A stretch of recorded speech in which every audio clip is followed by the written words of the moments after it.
So recently during a personal mentorship session, one of my mentee asked me कि जब सभी toppers PYQ analysis करने को बोलते हैं and majority of the serious aspirant PYQ analysis करते भी हैं, but still many of them repeatedly fail to clear even prelims exam, और ये रियलिटी है। तो यहाँ पे सवाल उठता है कि ऐसा होता क्यों है? Why there are so many people who are analysing PYQs but still they are not able to get success.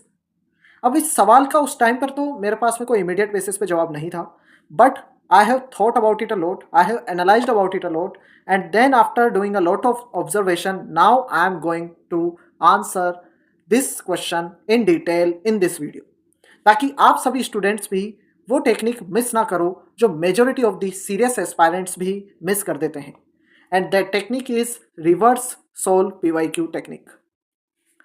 क्योंकि अगर आपने इसके बिना पीवाईक्यू एनालिसिस कर भी लिया, still you will not be able to clear this exam, that is for sure.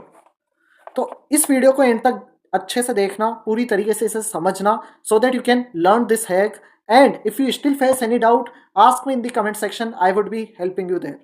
Overall आपको ये नहीं देखना है कि इस पीवाईक्यूज को आंसर करना है, आपको उन्हें डिकोड करना है, डिसेक्ट करना है एंड डिजाइन करना है, ठीक है। Now here a brief of my UPSC journey. I have appeared in CSC 2020, 2021 and 2022. Every time I have reached till the interview stage. In all I have faced 3 IAS interview boards, and यहाँ पे मैं आपको मेरी journey को decode करते हुए ये बताऊंगा कि क्या वर्क करता है, क्या नहीं वर्क करता है, and how to easily achieve your IAS dream. Overall I have made certain mistakes, but I will ensure that you don't have to make those mistakes again. और इसीलिए यहाँ पर मैं आपको कुछ भी थ्योरेटिकल नहीं बताऊंगा, everything would be practical based on my UPSC experience. And if you want full PDF of this lecture, you can download it from my Telegram channel, and if you want exclusive resources, you can get them from my website, and you can also sign up for the free IAS Ganga mock test. इन तीनों का link मैंने comment section में pin कर रखा है। Now firstly ये समझते हैं कि आखिर ये रिवर्स सोल्विंग टेक्निक होती क्या है। तो देखो यहाँ पे आपको देखना होगा, रिवर्स सोल्विंग में हम पीवाईक्यू को बैकवर्ड देखते हैं टू अंडरस्टैंड कि वाई यूपीएससी आस्क्ड इट। पहले तो ये सवाल है कि आखिर ये सवाल पूछा क्यों गया। सेकेंड इज क्या माइंडसेट एग्जामिनर इस सवाल के जरिए टेस्ट करना चाह रहा था। Specially it is relevant in जीएस4 में जो केस स्टडीज आती है, तो वहां पे आपको ये देखना है कि यहाँ पे एग्जामिनर कौन से माइंडसेट को जज कर रहा है, उसी के अकॉर्डिंग आपको आंसर करना है। देन टॉपर उसका आंसर किस तरीके से स्ट्रक्चर कर रहे हैं, एंड क्या उसमें ट्रैप्स हैं, उस क्वेश्चन में क्या हिडन ट्रैप्स हैं। ओवरऑल आपको पीवाईक्यू को एक प्रैक्टिस टेस्ट की तरह नहीं लेना है, आपको एक डिटेक्टिव केस की तरह लेना है और उसको इन डायमेंशंस पे एनालाइज करना है। इसको कहते हैं रिवर्स सोल्विंग। अब मैं इसको डिटेल में बताऊंगा ये करना कैसे, तो स्टेप बाय स्टेप प्रोसेस से समझते हैं। पहले मैं मेंस के क्वेश्चंस की बात करूंगा, and at the and I will also be discussing about prelims questions. तो यहाँ पे जब भी आप मेंस का कोई क्वेश्चन देखते हो, firstly see what directive is being used, क्या उसमें डिस्कस, क्रिटिकली एनालाइज, इवेलुएट, किस तरीके का डायरेक्टिव यूज है किया गया है, क्योंकि उसी के अकॉर्डिंग आपका structure of the question will be decided. Now after this you need to see कि कौन सी की थीम्स एंड डायमेंशंस है जो यूपीएससी इसमें एक्सपेक्ट कर रहा है, एंड देन आपको बस एक गेस करना है कि इसमें लो रैंक वाला आंसर कैसा दिखेगा। तो जो लो रैंक वाला आंसर होगा वो डायरेक्टिव को एड्रेस नहीं करेगा, वहाँ पे प्रॉपर प्रेजेंटेशन नहीं होगा, सब हेडिंग्स नहीं होगी, कीवर्ड्स मिसिंग होंगे, तो आपको उसी के अपोजिट करना है, वैसा ही एक टॉप रैंक आंसर होगा, ठीक है। तो आपको इस तरीके से एक माइंड में थिंकिंग करनी है आफ्टर सीइंग दी मेंस पीवाईक्यू। इसके बाद में now flip the question into GS notes framework. तो देखो जब भी आप कोई क्वेश्चन देख रहे हो तो आपको इसके अक्रॉस, इन पॉइंट्स के अक्रॉस आपको थिंकिंग करनी है। लाइक पहले आपको थीम देखनी है, देन इस क्वेश्चन के क्या अलग अलग डायमेंशन हो सकते हैं, क्या सब हेडिंग्स हो सकती हैं, हर एक के अंदर क्या क्या पॉइंट्स, फैक्ट, एग्जांपल आप ऐड कर सकते हो, ये आपको थिंक करना है। एंड देन कोई स्कीम या जजमेंट आप उसमें ऐड कर सकते हो, क्या कोई डायग्राम या फ्लो चार्ट ऐड कर सकते हो, कोई क्योट और थिंकर स्पेशली इन जीएस4 ऐसे सोसाइटी के जो क्वेश्चन है उनमें ऐड कर सकते हो। ये आपको इस तरीके से सोचना है, इससे बिल्ड होगा आपका कंटेंट कि कौन कौन सा कंटेंट आप पीवाईक्यू के आंसर्स में, मेंस के क्वेश्चंस के आंसर्स में यूज कर सकते हो। तो कंटेंट आपका इस थॉट प्रोसेस से आएगा, और इसी तरीके से आप इनसे इंस्पायर्ड होते हुए, पीवाईक्यू के मॉडल आंसर से इंस्पायर्ड होते हुए माइक्रो नोट्स भी बना सकते हो। तो फर्स्टली हमने क्वेश्चन को एनालाइज कर लिया, वो क्यों आया, देन उसमें हमने कंटेंट देख लिया। नाउ अब बात आती है कि उसे स्ट्रक्चर कैसे करना है, उसके लिए हम देखेंगे टॉपर कॉपीज। पहले आपने क्वेश्चन का एनालाइज करा, देन उसका कंटेंट देखा, नाउ हियर इज स्ट्रक्चर। तो यहाँ पे एक एग्जाम्पल है टॉपर कॉपी का, जैसा आप यहाँ पे देख सकते हो, इन्होंने नंबरिंग करी है। सेकेंडली इन्होंने प्रॉपर सब हेडिंग को अंडरलाइन करा है, देन वहाँ पे जो कीवर्ड्स है उसको भी अंडरलाइन करा है, देन हर एक के साथ इन्होंने कोशिश करी है कोई एग्जाम्पल ऐड करने की, जैसे यहाँ पे एग्जाम्पल नहीं है बट यहाँ पर एग्जाम्पल है और उसके नीचे इन्होंने अंडरलाइन कर रखा है, यहाँ पर एग्जाम्पल है। एग्जाम्पल को ज़्यादा इलाबोरेट करने की भी जरूरत नहीं है, एंड आप जनरल सा एग्जाम्पल भी दे सकते हो जैसे सेक्रेड ग्रोव्स। देन यहाँ पर इन्होंने एग्जाम्पल दिया है। देन इन्होंने कंक्लूजन में क्या लिखा है, तो कंक्लूजन में इन्होंने कीवर्ड दिया है पंचप्रण, है ना, break free from colonial mindset, उससे इन्होंने इसको कनेक्ट करा है कल्चर के आंसर को। देन इन्होंने एंड में सजेशन भी दिए हैं कुछ, जैसे स्कूल करिकुलम में इनको इंट्रोड्यूस करो, एनसीसी एनएसएस इनमें इंट्रोड्यूस करो। तो ये सारी चीज़ें आप देख सकते हो। तो इससे आपको एक मिल गया स्ट्रक्चर कि आपके कंटेंट को आपको कैसे ऑर्गेनाइज करना है, ऐसे ऑर्गेनाइज करना है, ठीक है। तो इस तरीके से आप टॉपर के 2-3 आंसर पढ़ो जो कि उस पीवाईक्यू से रिलेटेड हो, वहाँ से स्ट्रक्चर देखो जैसा हमने यहाँ पे देखा। कंटेंट जरूरी नहीं है आप कंटेंट देखो, बट स्ट्रक्चर तो डेफिनेटली देखो। ट्रांजिशन देखो, एग्जाम्पल कैसे वो यूज़ कर रहे हैं वो देखो, कैसे वो कंक्लूजन में एंड कर रहे हैं, एंड क्या वो डिफरेंशिएट, रैंक डिफरेंशिएटर क्या है। तो इस तरीके के कीवर्ड्स रैंक डिफरेंशिएटर है, ये जो इन्होंने वे फॉरवर्ड यहाँ पे इस तरीके से दिया है वो रैंक डिफरेंशिएटर है। और फिर इसका अपना वर्जन बनाओ, यानी कि आप जो कंटेंट आप पीवाईक्यू के अकॉर्डिंग प्रिपेयर कर रहे हो उसका जो स्ट्रक्चर होगा वो 80% आप टॉपर का स्ट्रक्चर ले सकते हो, बट जो कंटेंट है, जो यूनिकनेस है वो आप अपनी लेके आओ, आप वर्ड्स अपने लेकर आओ। तो इस तरीके से रिवर्स सॉल्विंग वर्क करती है। आप क्वेश्चन को एनालाइज करते हो, देन कंटेंट यहाँ पे हमने देखा इस तरीके से फ्रेम करते हो, एंड देन उसको ऐसे स्ट्रक्चर करते हो।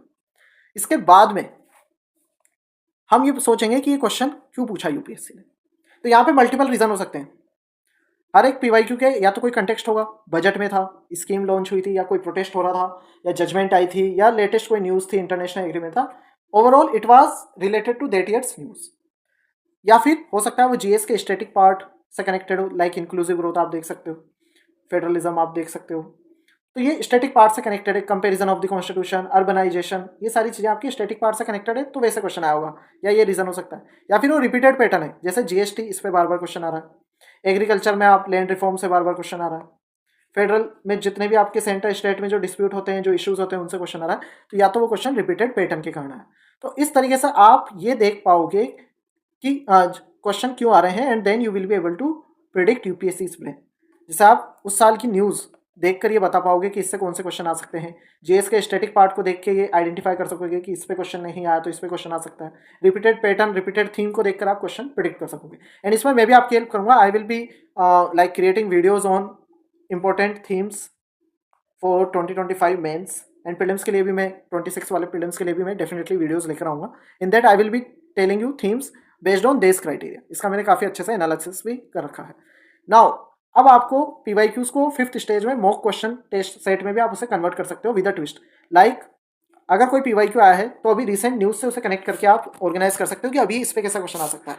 जैसे अगर कोऑपरेटिव फेडरलिज्म पे क्वेश्चन आया पास्ट में, तो अभी इस पे कैसा क्वेश्चन आ सकता है, ये आप एनालाइज कर सकते हो। जैसे कोई डिजास्टर हुआ तो critically evaluate India's federal response mechanism in disaster management, और फिर इसको आप आंसर करने की कोशिश करो। तो इससे आपका ब्रेन एंटिसिपेट करने के लिए पेपर में कैसे क्वेश्चन आ सकते हैं उनके लिए अडेप्ट हो जाता है।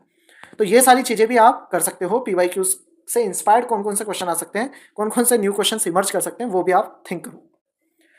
अब प्रीलिम्स में कैसे काम करेगी, तो देखो प्रीलिम्स में there are certain ways of reverse solving PYQs. Like art and culture है तो वहाँ पे आप पहले ग्रुप करो सिमिलर पीवाईक्यूज को। जैसे आर्ट एंड कल्चर में कहाँ से क्वेश्चन आ रहे हैं, जैनिज्म एंड बुद्धिज्म से क्वेश्चन आ रहे हैं, इंडस वैली सिविलाइजेशन से क्वेश्चन आ रहे हैं, आर्किटेक्चर से क्वेश्चन आ रहे हैं। तो अब ये हमने ग्रुपिंग कर लिया आर्ट एंड कल्चर के पीवाईक्यूज की। अब इन टॉपिक्स को आप अच्छे से प्रिपेयर करो, आपका काम आसान हो जाएगा। मैप के क्वेश्चन देखो और उनकी ग्रुपिंग करो कि वहाँ पे आपको देखने को मिलेगा मिडल ईस्ट से क्वेश्चन आ रहे हैं, साउथ एशिया से क्वेश्चन आ रहे हैं, ठीक है। देन आपके साउथ ईस्ट एशिया से क्वेश्चन आ रहे हैं।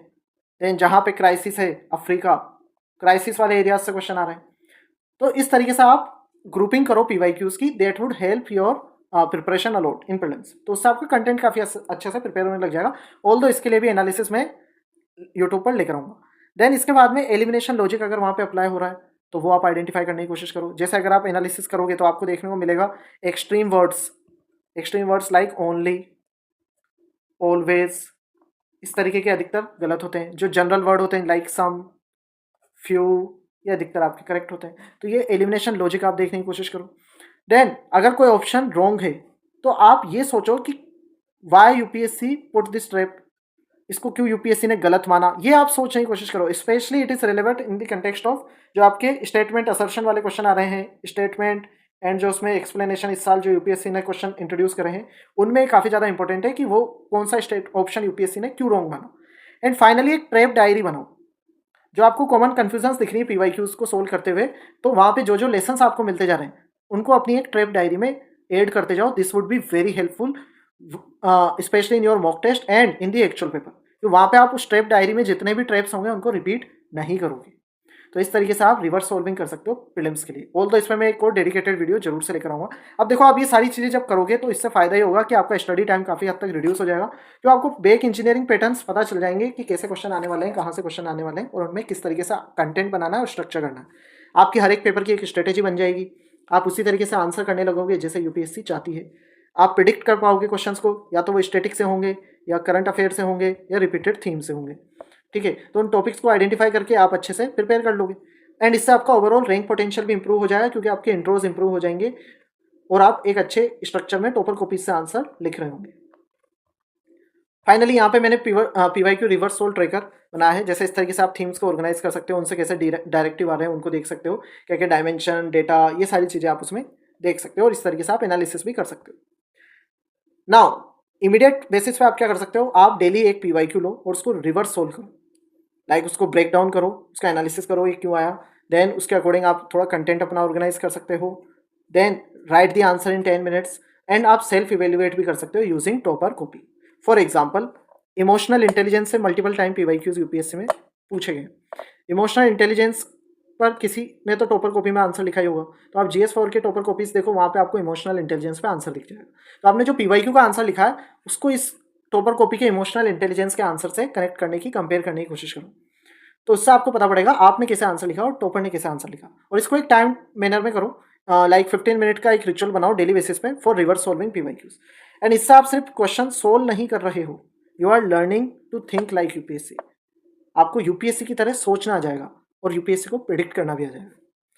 फाइनल वर्ड यही है कि topper level preparation is not about more content. आज के टाइम पे कंटेंट की कमी नहीं है और आप कितना भी पढ़ लो, you can only write 150-250 words. और प्रीलिम्स में आपको सारी चीज़ें याद नहीं रहेंगी, आप भूल जाओगे.